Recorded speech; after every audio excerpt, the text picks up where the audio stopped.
اعوذ باللہ من الشیطان الرجیم بسم اللہ الرحمن الرحیم قال قد اجیبت دعوتکم فاستقیما ولا تتبعان سبیل الذین لا يعلمون، اور فرمایا تم دونوں کی دعا قبول کر لی گئی ہے، تم دونوں ثابت قدم رہنا، جاہلوں کے راستے پہ ہرگز پیروی نہ کرنا۔ وجاوزنا ببنی اسرائیل البحر فاتبعهم فرعون وجنوده بغیا وعدوا حتى اذا ادركه الغرق قال آمنت انه لا اله الا الذي آمنت به بنو اسرائیل وانا من المسلمین، اور ہم نے بنی اسرائیل کو سمندر کے پار گزار دیا تو فرعون اور اس کے لشکر نے دشمنی اور سرکشی سے ان کا پیچھا کیا تھا، حتیٰ کہ جب وہ غرق ہونے لگا تو اس نے کہا میں ایمان لایا کہ جس پر بنی اسرائیل ایمان لائے اس کے سوا کوئی عبادت کا مستحق نہیں، اور میں مسلمانوں میں سے ہوں۔ جب حضرت موسیٰ کلیم اللہ علیہ نبینا علیہ السلام نے حضرت ہارون علیہ السلام نے دونوں نے بد دعا کی فرعون کے لیے اور اس کے حامیوں کے لیے، تو اب یہ اس سے آگے کا واقعہ ہے۔ اللہ نے ارشاد فرمایا ہم نے ان دونوں کی دعا کو قبول فرما لیا، اور یہ بیان فرمایا کہ اب جو دعا قبول ہوئی ہے نا، اب یہ یاد رکھنا کہ صرف آزمائش ان کے اوپر نہیں آئے گی، ثابت قدم آپ لوگوں نے بھی رہنا ہے۔ جب آدمی کسی کے لیے بد دعا کرتا ہے قبلہ، تو خالی وہی نہیں پھنستا جو دعا کر رہا ہے یا بد دعا کر رہا ہے، اس کا حصہ اس کو بھی ملتا ہے۔ فرمایا اب ایک تو ثابت قدم رہنا ہے، دوسرا جاہلوں کے نقش قدم پر آپ نے نہیں چلنا۔ حضرت یہ اتنا سا جو ہے نا وَلَا تَتَّبِعَانِ سَبِيلَ الَّذِينَ لَا يَعْلَمُونَ، جاہلوں کے جو آپ نے نقش قدم پر ان کی پیروی نہیں کرنی، یہ اتنا سا جملہ اس وقت جتنی اہمیت کا حامل بن چکا ہے، میں کہتا ہوں شاید اتنی اہمیت کا حامل آج سے پہلے یہ چیز نہیں تھی۔ میری جو نوجوان نسل بیٹھی ہے، جیفری ایپسٹین کا آپ کو پتہ ہوگا، 30 لاکھ پیجز کے اوپر اس کی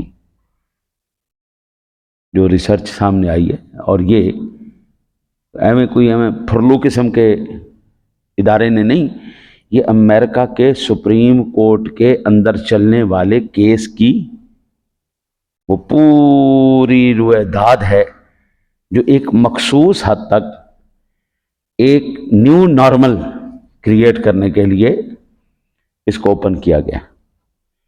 اولمپکس کی افتتاحی تقریب ہوئی ابھی، تو اس کے اندر تمام وہ علامات جو شیاطین کے لیے خصوصی علامات اور ان کی تصاویر استعمال کی جاتی ہیں، ان علامات اور تصاویر کو سامنے لایا گیا تاکہ ایک نیو نارمل جو ہے وہ ہو جائے، لوگوں کے لاشعور کے اندر ایک نئی ایسی چیز سامنے آ جائے کہ جب ہم شیطانی کوئی ایجنڈا لانچ کریں تو وہ کوئی عام سی بات لگے، کوئی خاص کوئی زیادہ نہ کرے۔ آپ کو یاد ہوگا کہ جو میرے بزرگ حضرات بیٹھے ہیں، جب کسی کے ہاں طلاق ہوتی تھی نا جی، تو وہ بہت ہی بری بات تصور کی جاتی تھی۔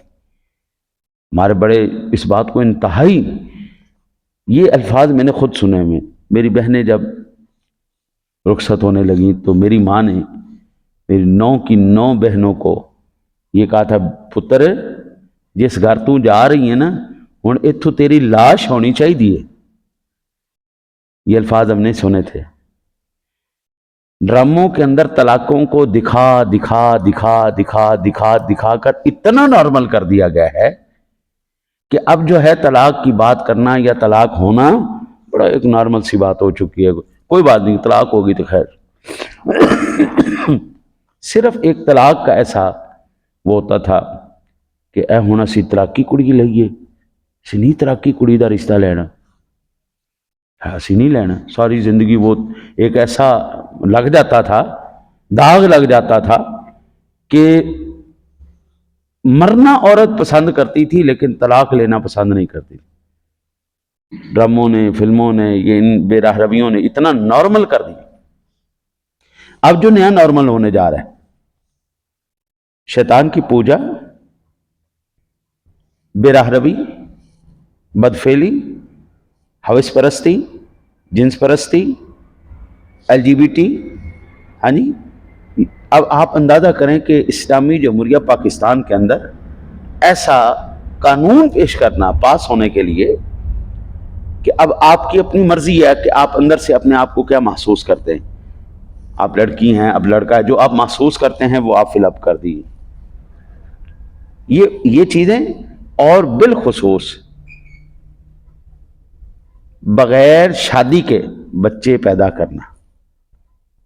آپ کو پتہ پاکستان کے اندر بغیر شادی کے جو بچے پلے ہیں وہ کتنے پلے ہیں؟ کوئی اندازہ بتا سکتا ہے؟ صرف ایک جو فلاحی ادارہ ہے ایدی صاحب کا، اس کے بارے میں عرض کرتا ہوں، اس فلاحی ایک ادارے نے 25,000 وہ بچے جن کے ماں باپ نہیں ہیں، جن کو ایک گناہ کی پاداش میں پیدا کر کے پھینک دیا گیا، پاکستان کے اندر 25,000 بچہ ایسا پلا ہے۔ اب یہ نیو نارمل ہونے جا رہا ہے۔ صرف یہ واقعات نہیں ہیں قبلہ، قرآن ہمیں ہر دور کے اندر آنے والے چیلنجز کے ساتھ کس طرح ہم نے مقابلہ کرنا ہے اور اپنا ایمان کیسے بچانا ہے اس کا بیان کر رہا ہے۔ اب یہ سارے واقعات، یہ حالات آپ دیکھتے چلی جائیے، اور قرآن کا راستہ بھی دیکھ لیجئے کہ یہ جو زیادہ پڑھے لکھے ہیں نا جی، ان کے اندر جو ایک نسوانیت پیدا ہو چکی ہے، اس راستے پہ نہیں چلنا، آپ نے ان جاہلوں کے راستے سے پرہیز کرنا ہے۔ پھر ہم نے بنی اسرائیل کو جب، اچھا اب وہ موسیٰ علیہ السلام جب لے کے چلے بنی اسرائیل کو، اب فرعونیوں کو تو اس بات کا نہیں پتہ تھا کہ موسیٰ علیہ السلام کے بھی جو ہے وہ پیچھے جو وہ چلے، وہ اپنی قوم کو لے کے جانے لگے نجات کے لیے۔ موسیٰ علیہ السلام نے اب قوم سے کہا تم نے کسی کو نہیں بتانا، لیکن ظاہری بات ہے جاسوسی ادارے تو ہوتے ہیں نا بادشاہوں کے، جاسوسی سے پتہ لگا جناب کہ وہ تو لے کے نکلنے لگے، تو فرعون نے کہا کوئی نہ کوئی تو کاروائی ہونے لگی ہے، چلو ہم بھی ان کے پیچھے ہی لگتے۔ لشکر آگے گیا، فرعون اور اس کی فوج ان کے پیچھے گئی، جیسے سمندر کے اندر وہ انہوں نے ڈالے اپنے سارے کارواں، تو اب صورت حال یہ ہو گئی، موسیٰ علیہ السلام تو سمندر کے کنارے پہنچے، قوم کہنے لگی قبلہ آگے کہاں جانا ہے، آگے تو سمندر ہے، آگے تو ہمارے لیے کوئی راستہ نہیں ہے۔ پیچھے سے جب ان کو پتہ لگا کہ وہ فوجیں بھی آ رہی ہیں، تو اب موسیٰ علیہ السلام کی قوم نے کہا موسیٰ علیہ السلام پیارے موسیٰ آپ نے مروا دیے، پیچھے فرعون ہے، آگے سمندر ہے، پیچھے جائیں تب بھی مرتے ہیں، آگے جائیں تب بھی مرتے ہیں۔ کچے ایمان والے لوگ ہمیشہ نبی کے راستے کو اور نبی کی سوچ کو اور ان کی تعلیمات کو اور ان کے جو پروگرام ہیں ان کو ہمیشہ غلط ہی کہتے ہیں۔ آج بھی وہ کہتے ہیں یہ نظام جو ہمارے اوپر تانا لگایا جاتا ہے کہ مولوی نظام مصطفیٰ کی بات کرتے ہیں، کیا ہم دنیا کے ساتھ مقابلہ کر سکتے ہیں اس نظام کے ساتھ؟ کیا ہم بینکنگ نظام کا متبادل لا سکتے ہیں؟ کیا ہم جو ہے یہ اتنی ترقی جو کی گئی ہے اس کا متبادل لا سکتے ہیں؟ میں کہتا ہوں خدا کی قسم تم لا کے تو دکھاؤ، ایک دفعہ نظام لے کے آؤ صحیح، پھر تم دیکھنا اللہ تعالیٰ کس طرح طوفانوں کے منہ موڑ دیتا ہے۔ پھر جو عقل تصور بھی نہیں کر سکتی نا، اب پیچھے فوج ہے، آگے سمندر ہے، پیچھے جاتے ہیں تب بھی موت ہے، آگے جاتے ہیں تب بھی موت ہے۔ موسیٰ علیہ السلام کے اوپر جن لوگوں نے اعتماد کیا، اللہ وحدہ لا شریک نے اس کا حل کیا نکالا؟ فرمایا فَأَوْحَيْنَا إِلَى مُوسَىٰ أَنِ اضْرِب بِّعَصَاكَ الْبَحْرَ فَانْفَلَقَ فَكَانَ كُلُّ فِرْقٍ كَالطَّوْدِ الْعَظِيمِ۔ پیارے موسیٰ اب ایسا کرو، یہ جو آپ کے ہاتھ میں سوٹا ہے نا، اس کو آپ سمندر پر ایسے ماریں۔ ہمیشہ ڈنڈا پانی پہ مارا جائے نا، پانی کو کوئی فرق نہیں پڑتا، لیکن اللہ وحدہ لا شریک ارشاد فرماتا ہے جب وہ ڈنڈا ہو موسیٰ علیہ السلام کے ہاتھ میں، وہ میرے نبی کے ہاتھ میں، پھر ایک پانی کی جرت تو کیا، ایک نہر کی جرت تو کیا، سمندروں کو بھی ہم پھاڑ کے رکھ دیتے ہیں۔ جیسے ہی موسیٰ علیہ السلام نے سمندر پر ایسے عصا مارا تو یکا یک سمندر پھٹ گیا اور اس کا ہر حصہ بڑے پہاڑ کی طرح ہو گیا۔ پانی کی دیواریں کھڑی نہیں کی جا سکتی، لیکن اللہ کہتا ہے جب نبی ڈنڈا مارتا ہے وہی سمندر پانی کی دیواریں کھڑے کر دیتا ہے۔ پھر فرمایا وَأَزْلَفْنَا ثَمَّ الْآخَرِينَ وَنَجَّيْنَا مُوسَىٰ وَمَن مَّعَهُ أَجْمَعِينَ ثُمَّ أَغْرَقْنَا الْآخَرِينَ۔ پھر اس جگہ ہم دوسروں یعنی فرعون اور اس کے لشکر کو قریب لائے تو ہم نے موسیٰ اور ان کے سب ساتھیوں کو نجات دی، پھر دوسروں کو غرق کر دیا۔ اب جب موسیٰ علیہ السلام اپنی ساتھیوں کو لے کے عین سمندر کے سینٹر میں پہنچے، یہاں پر اب آ کے لشکر کنارے پہ کھڑا ہو گیا۔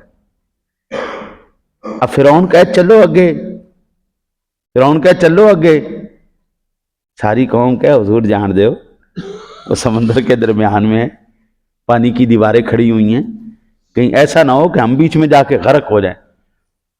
تو میں نے امام راضی علیہ رحمہ کی تفسیر میں پڑھا تھا کہ اللہ تعالیٰ نے جبریل امین کو ایک گھوڑی دی جس پر آپ سوار ہو کے آئے۔ فرعون کا گھوڑا اس کو دیکھ کے اس نے بھی پیچھے ہی چھلانگ لگا دی۔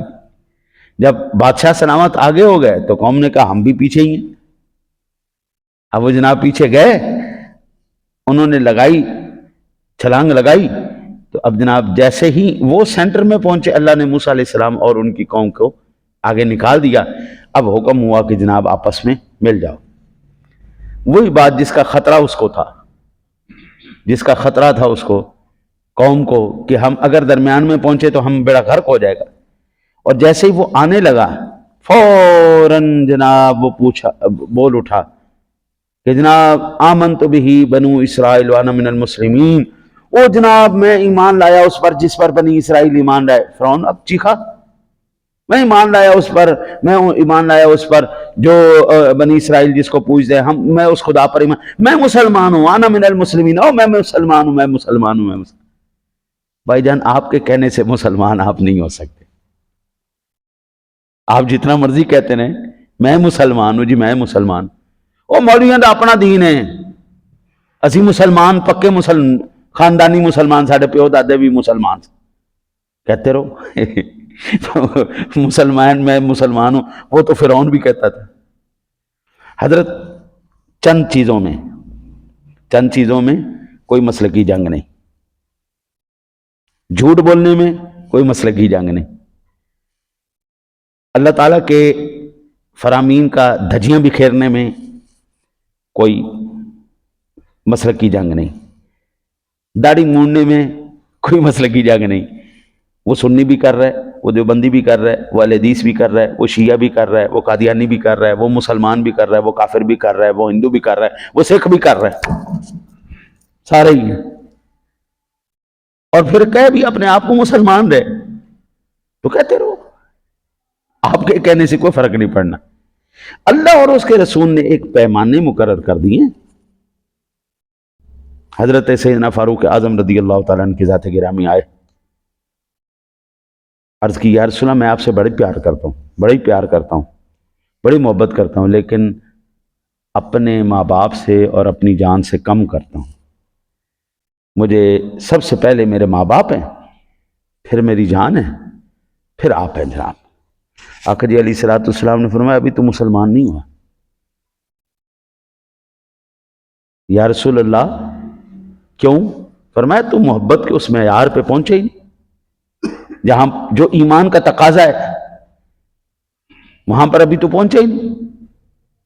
یا رسول اللہ اس پر پہنچنے کے لیے مجھے کیا کرنا پڑے گا؟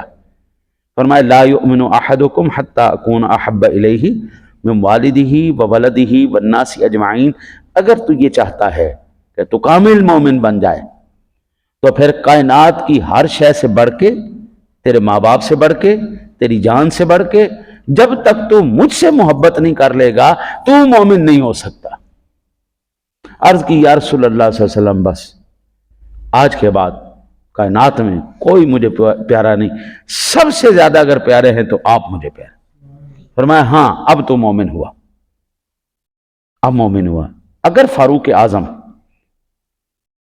یہ تمام کے باوجود مسلمان نہیں، مومن نہیں ہو سکتے نا، کہ حضور سے اس حد تک محبت کریں تو پھر مومن ہوں گے، تو حضرت میری اور آپ کی تو گنتی کوئی نہیں نا۔ مسلمان اور مومن میں ہاں فرق ہے نا۔ مسلمان کہتے ہیں جی صرف کلمہ پڑھ لیا تو بس ٹھیک ہے، مومن کہتے ہیں جو اللہ اور اس کے رسول کے احکامات پر چلے، عمل۔ اللہ اللہ کہنا بڑا آسان ہے، اللہ اللہ کہنا بڑا آسان، اللہ کی ماننا مشکل۔ رسول اکرم صلی اللہ علیہ وسلم میرے نبی ہے جی، یا رسول اللہ آپ پر جان بھی قربان، آپ کی جان، لیکن رسول اللہ جو فرما رہے ہیں ہمیں قبول ہی نہیں۔ مسلمان تو یہ دیکھا نا جی، یہ تو قرآن میرے سامنے کھلا پڑا ہے نا، یہ تو فرعون بھی کہہ رہا تھا میں مسلمان۔ اچھا پھر قرآن پاک میں ایک اور مقام پر اللہ وحدہ لا شریک فرماتا ہے، پیارے محبوب ان سے کہو یہ صرف ابھی اسلام لائے ہیں، ایمان نہیں لائے۔ زبانی کلمہ کہہ دینا ٹھیک ہے، من قال لا الہ الا اللہ دخل الجنہ، جس نے بھی لا الہ الا اللہ محمد الرسول اللہ کہہ دیا وہ مسلمان تو ہو گیا، مومن نہیں ہوا۔ واشی تھے، ایمان تو لے آئے تھے نا، لیکن حضور نے کیا کہا تھا، یار تو میرے سامنے نہ آیا کر، تو میرے پیچھے بیٹھا کر، تو جب بھی میرے سامنے آتا ہے نا مجھے میرے چچا یاد آ جاتے، تو نہ مہربانی کیا کر، تو میرے پیچھے ہی رہا، میرے سامنے نہ آ۔ تو پھر ہم وہ رہ جائیں گے، صرف کہ پیچھے پیچھے رہ جاؤں گے، نگاہ میں نہیں آؤں گے۔ نگاہوں میں آنے کے لیے بابو کچھ ایکسٹرا کرنا پڑے گا، اگر آپ ایکسٹرا نہیں کرتے تو پھر بھول جاؤ۔ ابھی میں نے آپ سے عرض کیا نا جی، فروعی مسائل پر ہر ایک جنگ کر رہا ہے، دفع یدین کرنا ہے یا نہیں کرنا، اونچی آمین کہنی ہے یا نہیں کہنی، پانچے تھلے ہونے چاہیے یا اتنے ہونے چاہیے، اس پر ہر کوئی جنگ کر رہا ہے، لیکن صورت مصطفیٰ پہ کوئی نہیں جنگ کر رہا۔ نماز تو فرض ہے نا، کتنے لوگ ہیں جنگ کر رہے ہیں، کتنے پکڑ پکڑ کے کہتے وہ تو نماز کیوں نہیں پڑھتا؟ جو نماز پڑھ رہے ہیں نا جی، ان کو ذلیل کرنے کے لیے تو سارے ریڈی ہیں، تو مسیطے بڑھ کی میں آئے ہیں، لیکن جو نہیں آ رہے نا اس کو پکڑ کے کوئی یہ پوچھنے کی جرت نہیں کر رہا، وہ کسی بھی مسلک سے ہے، ہر ایک برابر میں۔ میں کبھی اول تو باہر ہی نہیں نکلتا، جب نکلوں نا جی کسی کو کہوں کہ چلو یار نماز کا ٹائم ہو گیا آ جاؤ مسجد میں، ٹھیک ہے مولوی صاحب تسی چلو اسی آ رہے ہیں، آپ کر لینا، ٹرائی مار لینا، آپ جب نماز پڑھنے کے لیے آئیں گے کسی کو دعوت دے کے آئیں تو وہ کہیں گے ٹھیک ہے آپ چلیں میں پیچھے سے آ رہا ہوں، لیکن آپ اگر زبردستی کر دیں تھوڑا سا، چالی آ رہا اٹھ کھڑا ہو کی ہے تین چل، یار میرے کپڑے ٹھیک نہیں، میرے کپڑے نہیں ٹھیک، کیا بات ہے یار، مسلمان ہو کے پلیت ہو، یا پھر پلیتی کو اتنی دیر اپنے اوپر مسلط رکھا ہے کہ نمازوں کے اوقات جا رہے ہیں، آپ کے کپڑے ٹھیک نہیں ہیں۔ بابو یہ تو ایک مسلمان بحیثیت مسلمان کے، یہ تو آپ کے ان ضروری مسائل میں سے تھا جس کا ہر وقت آپ کے ساتھ ہونا ضروری تھا۔ آپ کے کپڑے پاک ہوں، آپ کے جسم پاک ہو، آپ کی روزی پاک ہو، آپ کا اٹھنا بیٹھنا پاک ہو، آپ کا بولنا سوچنا پاک ہو، آپ کا گفتگو کرنا پاک ہو، یہ تو آپ کے فرائض میں شامل ہے، کدھر گیا؟ تو اسی لیے اس سے آگے انشاءاللہ زندگی رہی تو میں عرض کروں گا آگے، وانا من المسلمین، میں مسلمانوں میں سے ہوں، کہنے سے بات نہیں بنتی۔ جب یہ کہہ رہا تھا نا جی تو جبریل امین نے مٹی اٹھا کے اس کے منہ میں دے دی، فرعون کے، کلمہ نہ پڑھ جائے، لا الہ الا اللہ نہ کہہ جائے۔ حضرت دو گناہوں کی سزا اللہ دنیا میں دیتا ہے، باقی ہر گناہ کی سزا آخرت میں ہوگی۔ ماں باپ کا نافرمان، ماں باپ کو ستانے والا اس وقت تک نہیں مرے گا جب تک دنیا میں ذلت اور رسوائی کا منہ نہ دے گا۔ دوسرا انبیاء کرام اور صلحاء کرام، جس کو عرف عام میں کہتے ہیں اولیاء اللہ، نیک بندوں کا اور اللہ کے نبیوں کا گستاخ، یہ دو بندوں کو اللہ موت نہیں دیتا جب تک دنیا میں اس کو ذلت اور رسوائی کا منہ نہ دکھا دے۔ دعا کرو اللہ تعالی ہمیں ان تمام گناہوں سے معاف فرمائے۔